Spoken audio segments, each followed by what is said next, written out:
¿Qué tal, chicos? Muy buenos días, muy buenas tardes, muy buenas noches, depende de la hora que estés viendo este video. Estamos reportándonos hoy el día sábado 2 de noviembre del 2024 para dar continuidad a nuestra clase con el tema número 4, parámetros de calidad de la carne y sus derivados, ¿sí?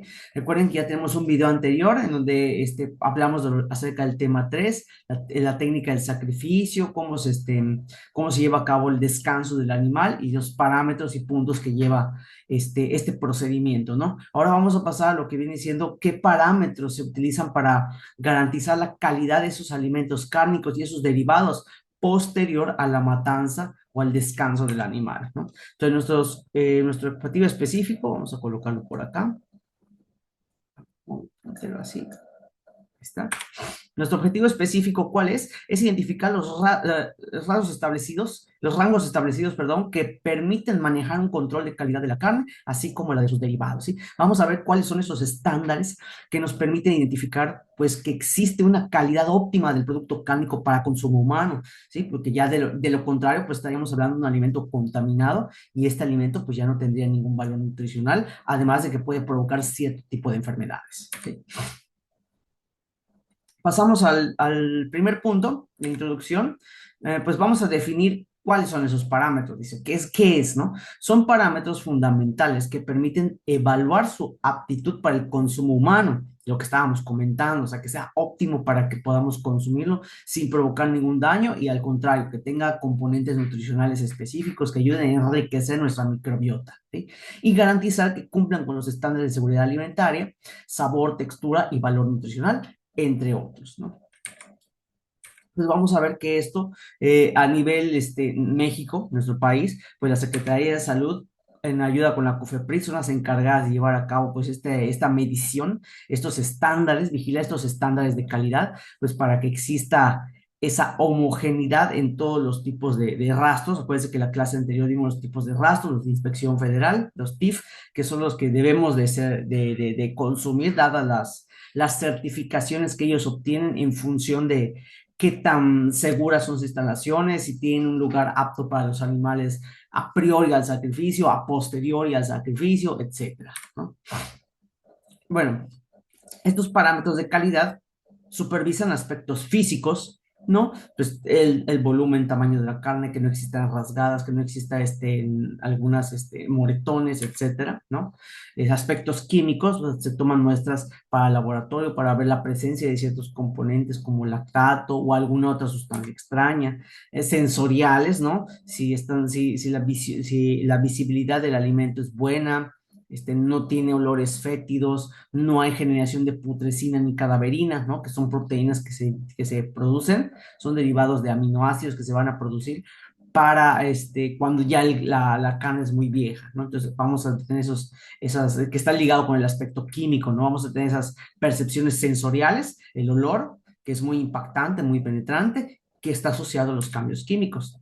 Cambios microbiológicos, obviamente, dependiendo, por ejemplo, el grado de humedad que tenga la carne, el grado de hidratación, la cantidad de agua, pues esta es susceptible para el crecimiento microbiano, debido a que pues maneja un valor de AW, ¿no? La actividad metabólica del agua, que es propia y es necesaria, fundamental para los microorganismos, que están viendo ustedes en microbiología, ¿no? Pues necesitan un caldo de cultivo, necesitan alimentos, necesitan agua para poder llevar a cabo sus reacciones metabólicas, ¿no? Y por supuesto el bienestar animal, ¿ya? Lo que habíamos comentado en el tema anterior, ¿no? El proceso de matanza, sacrificio del animal. Cuando hablamos de un bienestar animal es que tenga condiciones óptimas. Habíamos dicho que se tiene que hacer un ayuno previo, llegan al rastro, si en dado caso el rastro tiene alguna anomalía porque detectaron alguna carne del animal que esté infectado, algún animal infectado que tiene masas extrañas, habíamos dicho que se para la producción y los animalitos pues ya vienen con hambre, pues, ¿no? Porque llevan un ayuno fuerte. Bueno, si se estancan las operaciones del rastro, pues a los animalitos hay que pasarlos a otro lugar donde se les dé agua purificada para que tomen, se les da alimento balanceado para que ellos consuman porque vienen con hambre. Entonces hay que tener ese bienestar, ¿no? Para que no estén estresados y no altere las propiedades de la carne que se obtendrían después, ¿no? Básicamente. Bueno, ¿cuáles son los parámetros físicos en los que nos vamos a enfocar? Bueno, en los que se enfocan los auditores de esta de esta práctica, ¿no? Definición, hace referencia a las características externas para el manejo y control de la calidad de la carne, o sea, van a inspeccionar los aspectos externos que podemos observar de la carne, ¿no? Por ejemplo, el color, ¿sí? El color de la carne es uno de los primeros indicadores visuales de su frescura y su calidad. ¿Qué? Podemos comentar que cuando el animal ha sido recién beneficiado, la carne proviene de un proceso reciente, la carne tiene una tonalidad roja intensa debido a la cantidad de mioglobina, porque todavía hay oxígeno y esto hace que se una la proteína y le dé ese color rojo vivo intenso que la mayoría de las personas pues es de su agrado, ¿no? Cuando van a consumir un pedazo de carne, un bistec, un filete, pues que esté rojito, pues les gusta ese sabor. Sin embargo, a medida de que el oxígeno se va perdiendo por acción natural de la postmortem, vamos a ver cómo la carne va a tomar esa tonalidad café oscura, ¿sí? Que pues obviamente no es del agrado de muchos y pensamos que es carne de mala calidad o que la carne ya ha tenido algún crecimiento microbiológico, lo cual no es cierto, ya sabemos que simple y sencillamente se debe a la remoción del oxígeno de la mioglobina y por esa razón pues tenemos esos estándares de calidad. Si la carne ya se ve verdosa o amarillenta en el peor de los casos, ya podemos intuir un crecimiento microbiológico importante y hay que tomar muestras para llevar al laboratorio o revisar en ese momento para ver de qué tipo de microorganismo se trata y definitivamente esa carne ya no se puede consumir. Entonces el color es un principal indicador físico del estado de una buena carne, de un buen pedazo de carne, ¿no? La textura, bueno, está relacionada con la estructura muscular. Recuérdense que diferentes secciones anatómicas del animal, aquellas que llevan a cabo mucho esfuerzo, mucha contractibilidad, ¿sí? Pues van a tener mucha más filas de colágeno, fibras de colágeno entrelazadas, y esto hace que la carne sea muy chiclosa al momento de masticar, ¿no? Y también vamos a revisar el contenido de grasa, ¿sí? El marmoleo que tiene la carne, el famoso marmoleo, ¿no? Se evalúa mediante la suavidad o dureza al tacto y durante la masticación, ¿no? O sea, venimos, palpamos y dependiendo, pues, qué tanto se unen nuestros deditos en el pedazo de carne, pues sabremos qué tan fibrosa es o qué tan suave es, ¿no? Hablamos de la terneza, pues es básicamente lo que la parte de textura como parámetro físico. ¿Qué otros parámetros físicos vamos a encontrar? El marmoleo, es decir, la cantidad de grasa intramuscular que tiene. Acuérdense que hay pedazos de carne grasa que tienen mucha grasa intramuscular y pedazos de carne magra, la cual pues no tiene mucha grasa intramuscular, ¿no?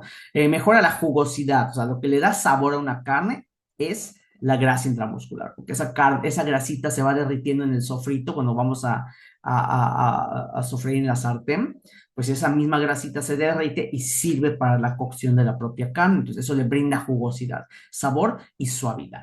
Se considera un parámetro de alta calidad, especialmente en carnes como las de res. O sea, un contenido alto en grasa se considera de alta calidad y es bueno, es óptimo, ¿no? El potencial de hidrógeno, o sea, el pH. El pH, pues nosotros sabemos de química básica, ¿no? Que el pH se mide en escala de 7 cuando es neutro, abajo de 7 es ácido, arriba de 7 es alcalino. Entonces la carne, dice, tiene un pH adecuado de 5.5 a 5.8. Esto es ligeramente, o sea, inclina la parte ácida. ¿Por qué? Porque recuerden que durante el proceso de maduración de la carne vimos cómo el glucógeno que se encontraba en la fibra muscular se degrada a glucosa, hace glucogenólisis. La glucosa entra al proceso glucolítico, glucólisis, genera piruvatos, y estos, al haber ausencia de oxígeno o al no haber suficiente oxígeno en la célula, pues inmediatamente entran al proceso de fermentación, generando lactato o ácido láctico, por lo cual se generan estos descensos del pH, que acuérdense que platicamos el proceso de maduración de la carne, que se trataba de un antibiótico natural debido a que al bajar el pH, esto evita la proliferación de ciertos microorganismos, ¿no? Entonces ahí vemos cómo el pH óptimo o adecuado de la carne debe tener un rango de 5.5 a 5.8. Después del sacrificio indica un proceso de transformación del músculo en carne fue correcto, o sea que se llevó a cabo el proceso degradativo del glucógeno y estamos en una etapa en la cual tenemos lactato que nos sirve como elemento antimicrobiológico y esto hace que la carne pues, se preserve por un poquito más de tiempo. La retención de agua, esto es muy importante. Recordemos que el agua es una molécula que es capaz de realizar puentes de hidrógeno. Entonces, es la capacidad de la carne para retener agua durante su manipulación y su cocción. No, las proteínas que tenemos integradas en la carne, algunas de estas proteínas tienen grupos polares. Acuérdense que los aminoácidos se dividen en aminoácidos ácidos, alcalinos, polares, y apolares. Bueno, pues los aminoácidos polares son aquellos que tienen mayor facilidad para formar puentes de hidrógeno con el agua y esto permite llevar a cabo una retención adecuada del agua. Esta propiedad de retención se va perdiendo durante la maduración. Como el tejido pues ya está muerto, la integridad muscular de la carne pues se deteriora porque pues, es un tejido ya muerto, ya no tiene la misma capacidad de retención de agua. Entonces, por eso durante el proceso de maduración tenemos que llevar a cabo una correcta humectación del agua y ponerla con vapor de agua para que la carne mantenga un volumen específico y no se pierda durante el proceso de maduración, que esto al final tiene repercusiones culinarias porque pues el grosor de carne que compramos de este vuelo y si no procuramos llevar a cabo una humectación, hidratar correctamente el agua para que la proteína cárnica retenga esa agua y genere un volumen adecuado, pues no va a ser no va a ser llamativa para los comensales y pues no la van a comprar y se va a quedar ahí, posiblemente se echa a perder, ¿no? Entonces la retención de agua es muy importante para mantener esa característica culinaria que desean muchos comensales con respecto al agua, con respecto al agua que está en la carne, ¿no? La terneza o ternura de la carne, bueno, está relacionada con la facilidad en la masticación, claro. Si nosotros tomamos un pedazo de carne y lo masticamos, tenemos que ver qué tan suavecita está. Volvemos a lo mismo, con base a la zona anatómica del animal sabremos qué partes tienen menos colágeno, qué músculos tienen menos esfuerzo, por ende menos contractibilidad y vamos a ver que hay una mayor terneza, una mayor ternura de la carne, pues debido a eso. Si es una zona anatómica en la cual el animal hace mucho esfuerzo, hace mucho trabajo físico, pues obviamente el músculo va a crecer, va a ser más grueso, va a tener más fibras colágenas y esto hace que la carne sea chiclosa al masticarla, ¿no? Entonces, básicamente con esto hablamos y el contenido de grasa ayuda mucho también a facilitar la masticación. Por eso lo que es la terneza está relacionada con la cantidad de grasa en la carne, porque esto ayuda a que la carne sea blandita y cuando nosotros la comamos, pues se derrite en la boca, se quede esa textura suavecita que nosotros deseamos muchas veces, ¿no? Entonces ahí está. Esto es un parámetro físico de la terneza. ¿Okay? Con esto pasamos ya a los parámetros químicos. ¿Cuáles son esos parámetros químicos? Bueno, pues son parámetros que de una u otra manera ya hemos visto. Sin embargo, pues aquí los mencionamos a grosso modo, cantidad de minerales, de proteínas, de carbohidratos, de lípidos como colesterol, ¿no? Algunos tienen vitamina como la niacina, la tiamina, la riboflavina, vitamina C, algunos ácidos grasos de tipo saturado. La carne tiene mayor contenido de ácidos grasos saturados que insaturados, pero esto va a depender del tipo de triglicérido, ¿no? Recuerden que el triglicérido, ¿no? Pues es una estructura que comprende al glicerol, que es un alcohol triol, yo lo voy a poner así. Acuérdense, cada puntita representa un carbono. Este es el glicerol, supongamos. Y a este glicerol se le van a unir tres ácidos grasos. ¿Sí? Tres ácidos grasos se le van a unir. Acá vamos a dibujar uno. Este es un grupo carbonilo, bueno, quedó muy feo, pero acá hay un ácido graso. Aquí puede haber otro ácido graso.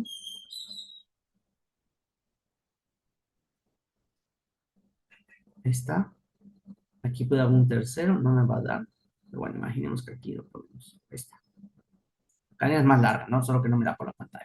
Bueno, aquí tenemos un triglicérido y dependiendo de la proporción, si los tres ácidos grasos colocados en el triglicérido son saturados, pues sí, tiene un mayor contenido de ácidos grasos saturados. Pero acuérdense que puede ser que tenga dos insaturados, por ejemplo, que aquí yo le pongo un doble enlace, que aquí yo le pongo un doble enlace, tiene dos insaturados y uno saturado. Entonces, es incorrecto decir que la mayoría de los componentes grasos son saturados. No, porque aquí hay más insaturados que saturados y va a depender del tipo de corte de carne y la cantidad de grasa, ¿sí? La regla general que nos dice que la gran mayoría son saturados, ok, pero pues no podemos estereotipar a todos los pedazos de carne, que todos son saturados. Habrá elementos cárnicos que contengan mayor contenido insaturados que saturados, y de ahí viene muchas veces el incremento de los costos en ese pedazo de carne, ¿no? Pero bueno, en general, pues vamos a encontrar ácido graso de tipo saturados, algunos minerales como el zinc, como el potasio, fósforo, magnesio, hierro, que estos contribuyen a las cenizas al proceso después de calcinación, ¿no? Proteínas como la mioglobina, que ya hemos visto, que es muy importante para la retención de oxígeno, etcétera. Entonces, bueno, los parámetros químicos se basan en la cantidad de componentes como estas macromoléculas, oligoelementos que son indispensables en el producto cárnico, ¿no? Como todo tejido, como nuestro tejido muscular esquelético tiene estos elementos importantes, lo mismo va a tener para el caso de los animalitos que sacrificamos para poder consumir su carne. Ok, ¿cuáles son los parámetros microbiológicos que encontramos? Bueno, van a hacer referencia a la posible presencia o crecimiento de microorganismos. Entonces, estos parámetros microbiológicos miden lo que es la carga bacteriana. Por ejemplo, podemos encontrar Escherichia coli en este tipo de alimentos cárnicos, podemos encontrar salmonella, ¿sí? Podemos encontrar listeria, que son los principales agentes microbiológicos que podemos identificar en alimentos cárnicos. Estos microorganismos están presentes en muchas etapas, ¿no? Por lo general, el tejido es aséptico, la carne es aséptica, eh, pero ¿qué es lo que sucede muchas veces? Por la mala manipulación, la ruptura de la cadena de frío durante los procesos, pues esto hace que genere condiciones propicias para el crecimiento de microorganismos, ¿ok? En la cual, pues estos microorganismos, en sí el microorganismo como tal no nos representa un problema porque durante el proceso de preparación, que mayormente es de cocción, los elimina. Lo que es peligroso son las toxinas que estos generan, ¿sí? Estas toxinas pues al ser de naturaleza proteica, algunas se destruirán por la acción térmica, no digo que no, pero van a sobrevivir algunas otras. Y si nosotros consumimos muy habitualmente ese alimento con ese tipo de mal manejo, pues vamos a incorporar cierto tipo de toxinas que nos pueden hacer daño a largo plazo. Entonces, lo importante aquí es tener un cuidado en el manejo del alimento, el procesamiento y sobre todo en el almacenamiento, tanto en frío como en congelación, que ya hemos platicado de ello, ¿no? Presencia de parásitos, ¿no? Los parásitos, a diferencia de las bacterias, son organismos eucariotas, o sea, tienen células especializadas. Por ejemplo, enfermedades como triquinosis, anisakis, ¿no? Son elementos parasitarios que podemos encontrar en esos alimentos cárnicos y la prueba de toxinas, precisamente, porque pues las bacterias y los parásitos generan ciertas toxinas que son las que pueden provocar daño a los consumidores, ¿no? Como tonabotulínica, que es la que produce pues el Clostridium botulinum. Entonces, esas toxinas son peligrosas porque en alta concentración pueden provocar una acción de la histamina y puede provocar ciertas alergias o incluso puede provocar un envenenamiento un poco más severo. Entonces hay que tener cuidado con este manejo para que no exista ese crecimiento de microorganismos y más que nada, tan más que el crecimiento de microorganismos, porque les digo, estos se eliminan por la cocción, la presencia de ciertas toxinas que al final pueden provocar daño al consumir. ¿Ok? ¿Cuáles son los parámetros sensoriales que vamos a encontrar? Bueno, hace referencia a la percepción de los sentidos, o sea, al sabor, al gusto, ¿sí? Sabemos que la carne con mayor cantidad de grasa tiene a tener un mayor sabor. Lo que buscamos en una carne, una pieza cárnica que contenga grasita, porque esa grasa es la que le imprime cierto sabor, ¿no? Entonces, el sabor es importante. El aroma, ¿no? Viene del olfato. Un buen aroma es indicativo de que es carne fresca y de alta calidad. Cuando esta carne pues, ya lleva mucho tiempo o hubo un mal manejo de la cadena de frío y hubo un mal descongelamiento, provocó el crecimiento de microorganismos, estos produjeron ciertas toxinas y estos microorganismos llevan a cabo la degradación de ciertos aminoácidos, y lo cual genera derivados como la putrescina y la cadaverina, que son dos proteínas que le dan el sabor pútrido a la carne, y la cadaverina, pues, es la que genera ese sabor, como si Dios hubiese consumido, ¿no? Ese olor característico a los cadáveres, si hemos tenido la oportunidad de ir a la morgue o a alguna de estas instancias, pues se desprende un aroma muy fuerte debido a la cadaverina y a la putrescina, que también son proteínas que son derivados de aminoácidos que se dan por las rupturas de los grupos específicos que forman la carne. Entonces, cuando detectamos ese olor anómalo, ya, prácticamente la carne se echa a perder. Un guiso o con un caldito de res que guardamos, que mal manejamos el descongelamiento o el enfriamiento, inmediatamente tú lo pones a cocinar en la olla, desprende un aroma fétido, un aroma pútrido, entonces ya está echado a perder ese alimento, hay que botarlo, hay que darse al perrito, al gatito, porque de nosotros nos va a hacer mal, ¿sí? Entonces, el aroma es un factor importante para determinar si está fresco o no el alimento. ¿Qué otro parámetro sensorial? Pues la jugosidad, ¿no? La jugosidad es la cantidad de líquido que libera la carne al ser cocinada o consumida. A veces vemos la carne que tiene un líquido rojo, pero ese líquido rojo no es sangre, porque acuérdense que la carne durante el proceso de sacrificio del animal se tiene que lavar, se tiene que expulsar la sangre por un lavado, y esa sangre se utiliza para la elaboración de otros productos derivados cárnicos, pero por lo general ese juguito, ese exudado que tiene, se debe pues al agua remanente que se queda, y pues no es en sí la sangre, simple y sencillamente toma esa tonalidad roja por la cantidad de mioglobina que se desprende también, ¿no? Y la apariencia, ¿no? La vista. La apariencia visual incluye la uniformidad del corte, el brillo, que suelen influir en la percepción de la calidad, ¿no? O sea, el corte tiene que ser, ya los maestros, chefs, los maestros que se encargan de cortar las piezas de carne, pues ellos tienen la experiencia de años para saber en qué momento y cómo cortar cierta pieza para que tenga una vistosidad mejor, que sea uniforme, y pues evitar que el comensal la vea y diga, chispales, no, como que no está bien cortada, como que tiene muchos intentos de corte por acá, o está muy grueso de este lado y muy delgado del otro. O sea, eso ya los maestros que se encargan del corte de la carne específicamente son los expertos, y ellos, bajo su experiencia de años, pues pueden hacer los cortes adecuados, o si no, a nivel industrial con rebanadoras. Se empiezan las rebanadoras ya bien calibradas para que se den cortes uniformes y no haya uno grandote y uno pequeño. Ya si lo vemos de forma artesanal, sí, artesanalmente, pues se saca la carne de la cocción, se corta, y pues dependiendo del gusto de cada quien. Si el gusto es carne gruesa, pues el corte es más grueso; si es delgado, pues más delgado, ¿no? Pero pues la apariencia es un factor importante para determinación, ¿sí?